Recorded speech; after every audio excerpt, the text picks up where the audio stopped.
Have you ever felt invisible? Like you've been working for years and no one seems to notice? Sure, you're talented. Everyone knows that. You work hard. No one denies that.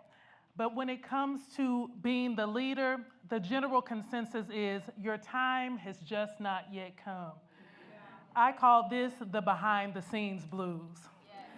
Now, when you finally do reach center stage, sometimes the lights are just so bright that no one really sees you.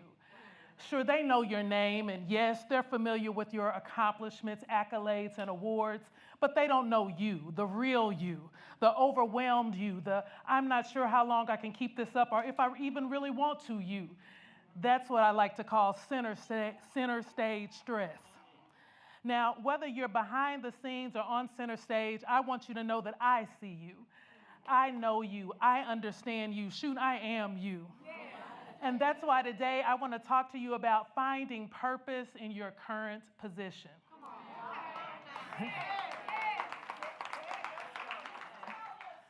You see, most of us think that purpose is a specific destination, but it's really found in the perspective of our current position. And so I've learned three things in my pursuit of purpose. Those things are, number one, that position is just a distraction. Preparation is a gift, and power is a responsibility. Now, why do I say that position is a distraction? Well, position is all about our proximity to other people. It's about how we rank among our peers. That's the only reason we really care about it. So how did I learn that? Well, I learned that 25 years ago when I started my career in the nonprofit sector. I loved it. I got a job as a program coordinator helping families go from welfare to work. And I loved everything about it. I loved lifting families out of poverty. I loved helping people. And you know what? I didn't even think about what my title was until my boss hired a new woman. Now, he really, really liked her. And the thing about it that bothered me is that she was nothing like me. She was the antithesis of me.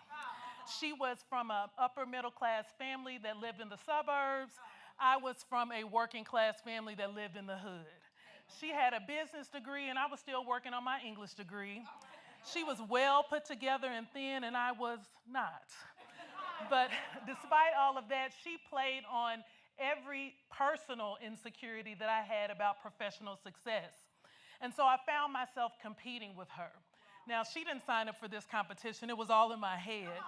But I was competing with her, and then I started comparing myself to her. And then I started complaining about her. And I remember going home for the 50th time telling my husband something about her, and he asked me a question that changed everything. He said, "Why does it matter? And what does any of that have to do with the job you were called to do?" Yeah, that's how I felt too.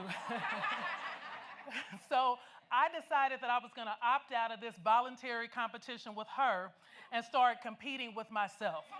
I wanted to be a better version of me. I wanted to find out how to write great programs and how to get them funded. I wanted to find out how to impact the community. And you know what? It worked. And that brings me to my next point. Preparation is a gift. You see, there's nothing like preparation to do three things that prepare you for success and sustainability on the next level. It builds your character, it builds your competency, and it builds your confidence. Now, there's nothing like working behind the scenes to test your character. When person after person is getting promoted and you still have to work, when you're training some of the people to get promoted, it tests whether you're there for purpose or if you're there to please people. It tests whether you're going to be patient or if you're going to cut corners to get ahead. So it tests your character, but it also builds your confidence. Because see, while my friends were running from pillar to post looking for the next big opportunity, I was staying put. I was getting expertise. I was getting known. And the people that were in the industry knew me. And as a result of that, I got really, really good at my job. And that built my confidence. I wasn't waiting around when the opportunity did come to find out, do I know if I can do it? By then, I knew I could. And that brings me to my third point. Power is a responsibility. Now, a lot of people want to be a leader for the perks and for the pay and what they perceive to be the privileges. But let me let you in on a little secret. All of that is designed to offset two things. the responsibility and the resistance that's going to come when you take that leading role. I learned that too the hard way. I became the CEO of Interfaith Family Services at 38 years old. And child, I thought I made it. I had a $2 million organization, 25 staff. We've been around 25 years. I thought, this is it.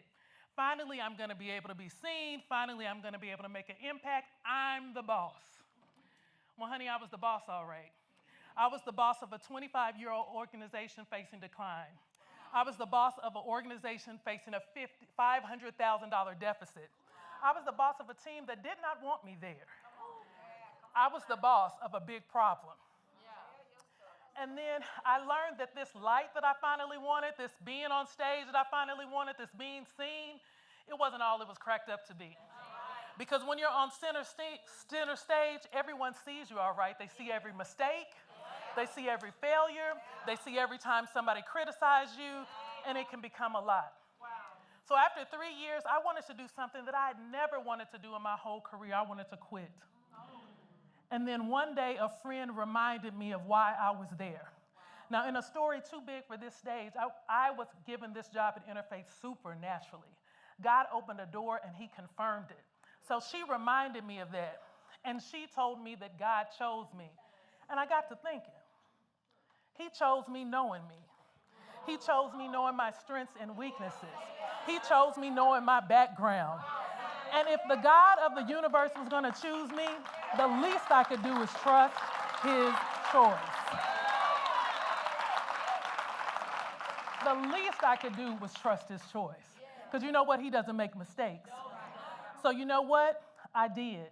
And I found freedom, and I found success in being me, doing things the way that I felt they should be done. And as a result of that, we went from that $500,000 deficit and a $2 million budget to a $3 million budget. I redid our business model, and we went from a 40% success rate to an 80% success rate. And I didn't just stop there. I decided that we were going to buy the block, and as a result of that, we built an $11.5 million family empowerment center, Dallas's first on that block.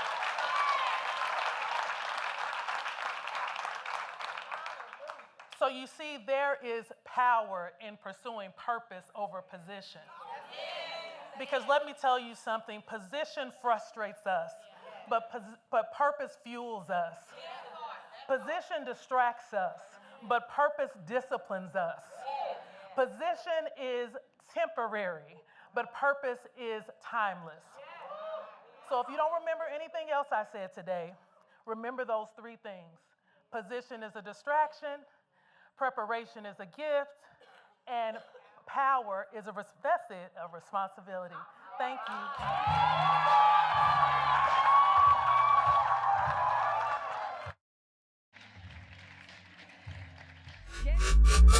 you.